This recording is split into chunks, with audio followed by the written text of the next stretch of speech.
Précédemment, je vous ai appris comment dessiner des formes à l'intérieur de la fenêtre que nous avons créée et comment créer des fonctions pour notre programme. Donc là, si je lance le jeu, j'ai un carré qui a été dessiné à l'intérieur de la fenêtre que nous avons créée et dans la console, on peut écrire des éléments donc pour nous permettre de débugger. Ce que je vais vous montrer dans cette vidéo, c'est comment eh bien, rendre un petit peu plus interactif l'application et on va gérer les événements clavier et souris afin de pouvoir donc déplacer par exemple le petit triangle, rectangle pardon, que nous avons dessiné. Je vais peut-être juste commenter quelques lignes, notamment ici.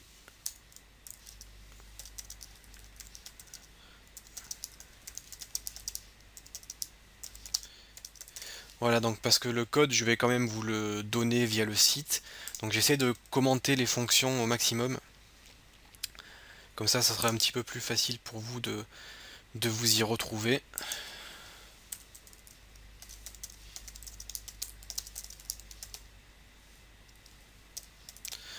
Voilà, hop.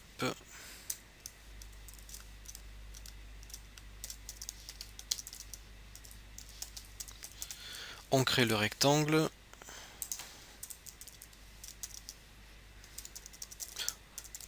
On donne une position.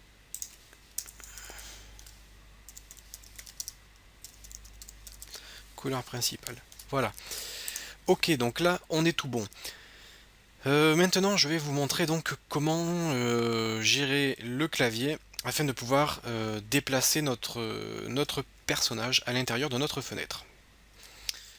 J'ai donc créé une fenêtre qui s'appelle Window. Et tant que cette fenêtre est active, je teste certaines choses au niveau de cette fenêtre. Alors je vais peut-être essayer de... Oui, je vais me mettre ici. Donc je teste par exemple si on ferme la fenêtre, etc. Et là, je vais bien ajouter une petite fonction.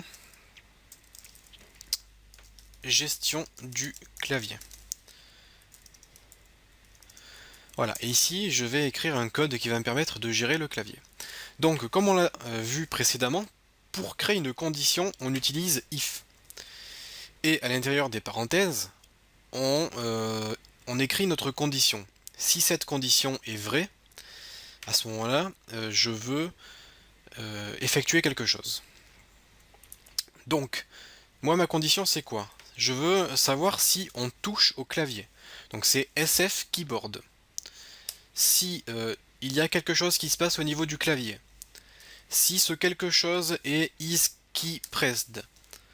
Donc si on touche au clavier, si on appuie sur une touche du clavier, et enfin si la touche du clavier, donc SF keyboard, est égale par exemple à up qui est la flèche du haut, à ce moment-là, je veux effectuer quelque chose. Par exemple, rect, qui est mon rectangle, je vais dire .move afin de le faire se déplacer. Et move prend en paramètre, prend deux paramètres, l'axe X et l'axe Y. Donc sur l'axe des X, je ne veux pas le faire bouger, et sur l'axe des Y, je veux le faire bouger de -1, car je veux le faire monter. Je vais copier cette fonction 4 fois, je vais mettre else, hop, else if, else if, else if. Donc si on appuie sur down, sur la touche down, à ce moment-là, je veux augmenter Y de 1. Si on appuie sur left, je veux le faire aller à -1 vers la gauche et 0 ici. Et là, ça sera 1 et 0 si on appuie sur right. Voilà, donc là on a les 4 touches du clavier. Je vais voir si ça fonctionne. Ça fonctionne, j'appuie sur les flèches du clavier et là mon cube se déplace à l'intérieur de ma fenêtre. Je vais juste essayer de faire un petit essai devant vous. Je vais essayer de commenter cette ligne pour voir ce que ça donne. Et là, comme vous pouvez le voir, j'ai 60 triangles par seconde, 60 rectangles par seconde qui sont dessinés, mais ils ne sont pas effacés. Car comme je vous l'ai dit, la fonction clear permet de nettoyer l'écran. Et là, je dessine des rectangles sans jamais nettoyer les rectangles qui étaient là avant. Donc voilà à quoi sert la fonction clear, c'est que à chaque image par seconde, on efface l'écran et on écrit à nouveau. Vous pouvez aussi créer une variable globale qui sera par exemple int speed qui sera égal à 2. Et au lieu de mettre 0, moins 1, blablabla, vous mettez speed. Comme ça, au lieu de modifier à chaque fois les 4 valeurs, vous modifiez uniquement la valeur de speed. Donc là, je mets speed est égal à 2. Comme ça, mon personnage se déplace plus vite.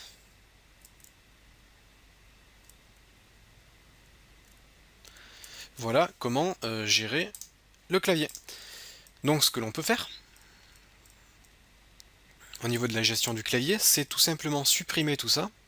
Je fais CTRL X et je vais créer une fonction de type void.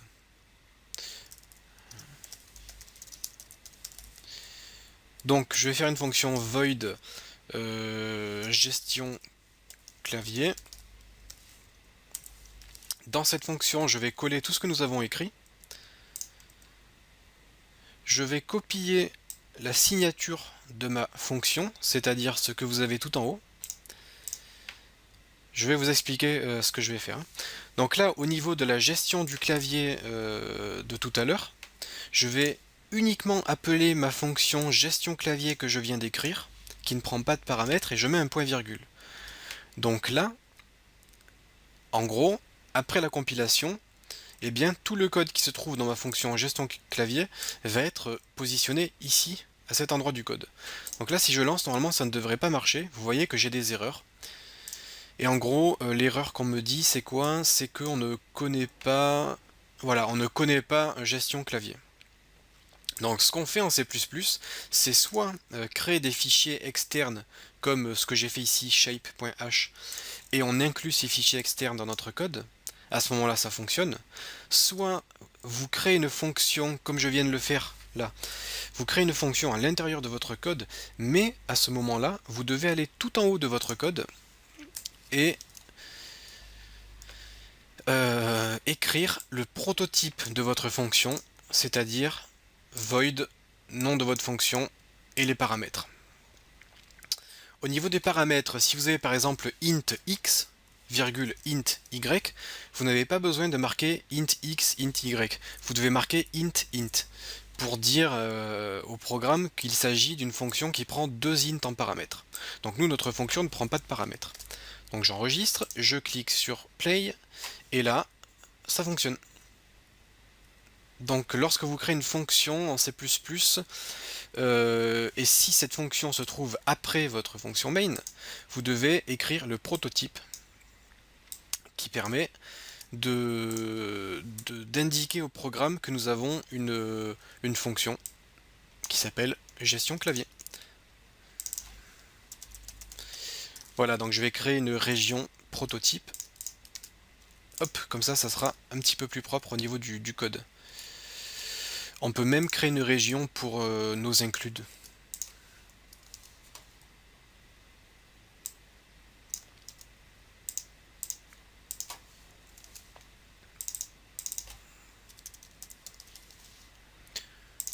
Voilà. Donc là on a un code tout propre. On a les includes, les variables, les prototypes, notre fonction main.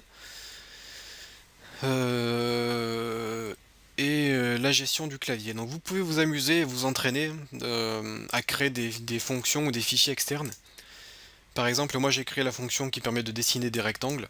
Je vous invite à créer plusieurs fonctions qui permettent de dessiner des rectangles, mais qui prennent des paramètres différents, comme par exemple la couleur du rectangle, la couleur du contour, la rotation, etc. Vous pouvez aussi créer des fonctions pour créer des cercles, comme on l'a vu, pour créer des triangles, donc ça sera vraiment un très très bon entraînement pour vous. Donc voilà pour la gestion du clavier. Alors, bien sûr, je vais vous montrer ça. On peut gérer d'autres types de touches. Donc je vais copier une des fonctions. Hop. Donc si j'appuie sur le clavier blablabla blablabla et que j'appuie sur une touche, donc là si je fais sf:/keyboard:/, j'ai toute la liste des touches. Donc vous avez vraiment toutes les touches du clavier. Donc si je mets A, c'est la touche A. Et à ce moment-là, je peux faire afficher un message à l'écran du type vous avez appuyé sur la touche A. Donc si je lance le jeu, je mets ma fenêtre ici et ma console là. Donc vous allez voir que je touche au clavier là. Je bouge mon cube, j'appuie sur espace. Vous voyez que rien ne se passe. Par contre, si j'appuie sur la touche A, on voit que le message apparaît. Vous avez appuyé sur la touche A. Donc vous pouvez gérer la totalité des touches du clavier. Donc voilà pour la gestion du clavier. Je vais vous montrer quelque chose d'un petit peu plus complexe, quoique si vous avez compris ça, vous avez tout compris. Je vais vous montrer quelque chose d'un peu plus complexe. On va s'amuser à gérer la souris.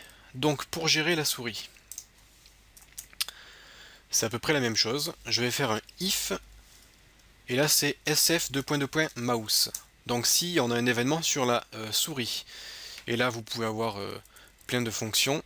Donc par exemple is button pressed, donc si on a appuyé sur la souris, et là vous pouvez spécifier un paramètre, par exemple sf:/mouse:/left. Donc si on appuie sur le bouton gauche de la souris. À ce moment-là, si on appuie sur le bouton gauche de la souris, on peut déjà tester. btn souris gauche, hop, je lance le jeu, hop, et en fait, à chaque fois que j'appuie sur le bouton gauche de ma souris, le message apparaît. Donc là, on a bien géré le bouton gauche de notre souris. Donc moi, c'est pas ce que je veux faire. Là, je suis content parce que ça fonctionne. Je peux détecter les clics souris. Maintenant, ce que je souhaiterais faire, c'est récupérer la position de ma souris. Donc, dans mes variables, je vais déclarer une variable de type sf:/vector2i. Donc un vecteur 2 que je vais appeler par exemple position souris, point virgule. Donc voilà, j'ai créé une variable position souris de type vecteur2 qui va récupérer la position x et y de ma souris. Et lorsque je clique avec le bouton gauche de ma souris, je vais dire position souris est égale à sf:/mouse. Et faites attention, si je fais get position, est-ce que ça marche là? Mouse get position. Donc là, on pourrait très bien se dire que ce que j'ai fait, ça fonctionne. Cependant, on va avoir des surprises, car, regardez, je clique, d'ailleurs ça marche pas. Ça marche pas. Est-ce que je me suis trompé? Est-ce que j'ai fait une erreur là? Position souris est égale à sf mouse get position. Donc normalement c'est bon. Ah oui, évidemment. Moi ce que je veux faire c'est afficher les coordonnées de ma souris. Donc ce que je vais faire c'est que je vais faire un... c'est sûr que si j'oublie d'afficher les coordonnées de la souris, on va croire que ça ne marche pas. Je vais mettre mouse.x, donc la position en x est égale à position souris.x, car en fait, lorsque vous créez un vecteur 2, comme on l'a fait pour position souris, eh bien un vecteur 2 a deux valeurs, la valeur .x et la valeur .y. Donc en fait, c'est comme si on créait deux variables en une. Et là, je vais avoir la mouse.y qui est égale à mouseposition.y. Ok, donc là, ça devrait marcher vu que j'avais oublié de faire ça tout à l'heure. Voilà, vous voyez que mon message apparaît. Ce que je vais vous montrer, c'est que là, je vais cliquer sur mon carré rouge ici. Voilà, j'ai cliqué sur mon carré rouge, et on voit que la position de ma souris est égale à 333,62. Et pourtant, je suis tout en haut à gauche de ma fenêtre. Normalement, on devrait avoir quelque chose du style 32-32, car on est près de 0,0. Mais on est à 330 et quelques. Donc pourquoi est-ce que je n'ai pas les bonnes coordonnées? Tout simplement car lorsque vous faites un get position, eh bien ça récupère la position de votre souris par rapport à votre écran d'ordinateur. Moi ce que je veux, c'est récupérer la position de ma souris par rapport à Windows. Donc je spécifie Windows à l'intérieur de get position. Du coup, si je lance le jeu et que je clique, j'ai bien mouse position X est égal à 6, 9. Et si je clique à l'extérieur de ma fenêtre, hop, vous allez voir, j'ai eu des coordonnées négatives, moins 77, moins 15. Donc on a réussi à récupérer la position de notre souris, X et Y. Du coup, si vous le souhaitez, vous pouvez faire par exemple rect.set position, et là vous écrivez position souris. Est-ce que ça fonctionne ça ou pas? Ça ne fonctionne pas. Rect.set position, et je vais essayer de marquer et position souris.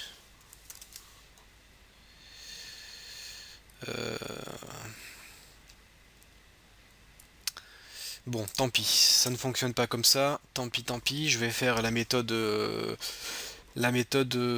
lourde. Je vais marquer mouse X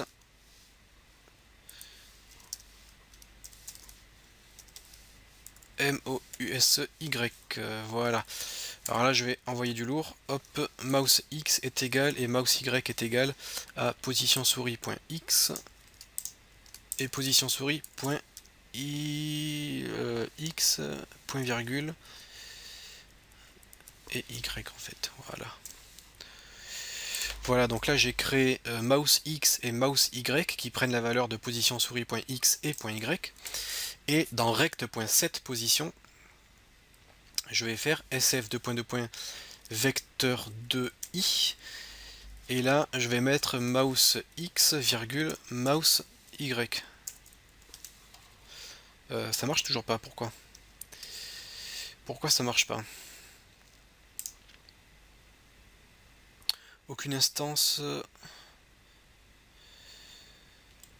Peut-être parce que je n'ai pas déclaré mon... Si, pourtant mon rectangle est à l'extérieur. Rect.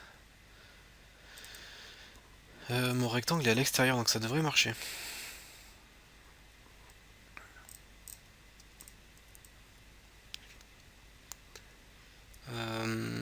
Est-ce que ça marche si je le mets ici?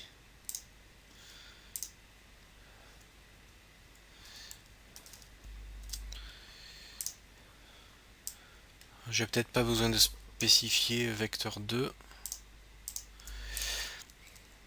Ouais, là ça a l'air de marcher. Donc vous faites rect.set position et vous mettez les coordonnées directement. Donc là ça a l'air de marcher. Je clique sur play.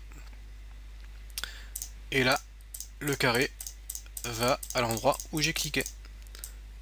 Et si je reste appuyé, le carré suit le mouvement de ma souris. Donc voilà comment vous pouvez aussi gérer les événements souris. Alors, vous avez aussi la possibilité de gérer les joysticks grâce à la SFML. Je ne vais pas le montrer ici car c'est plus de la programmation de jeu pour console de jeu. Là c'est pas le sujet de cette formation, mais je vous invite à lire la documentation si ça vous intéresse. Vous pouvez gérer le joystick et ça sera SF joystick is button pressed. Et à ce moment-là, vous pourrez détecter le bouton qui a été cliqué sur votre manette de jeu. Donc voilà pour cette gestion des événements. Donc si vous voulez, vous pouvez aussi créer pareil une fonction gestion souris afin de mettre ce code à l'extérieur. Donc là, je vais commenter un peu.